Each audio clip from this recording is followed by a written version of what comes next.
sa gitna ng pagbabawal sa malalakas na paputok ngayong Kapaskuhan, nakaimbento po ng kakaibang yung tinatawag bang boga. Ayan, no? Hawak ng bata, mga kapuso. At ito ay sa Kidapawan, North Cotabato. Ang tawag nila, electric boga. Pero ang tanong, electric tas kaya ito? Nakatutok si Marisol Abduraman. Ito ang mga boga na ilang taon ng bida tuwing sinasalubong ang bagong taon. Pero kalaunan, ipinagbawal ito dahil sa peligrong hatid.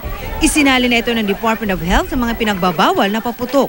Sa tala rin ng DOH National Epidemiology Center, boga ang isa sa mga itinuturong dahilan ng insidente ng pagkasugat sa mata.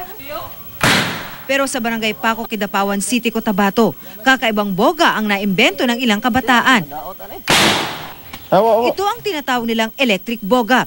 Nagsisilbing triggering device ang electric lighter sa pinagkabit na plastic bote ng tubig, lata at plastic pipe. Ini-spray lamang ang lacquer thinner sa loob ng improvised boga at nakakalikha na ng malakas na tunog.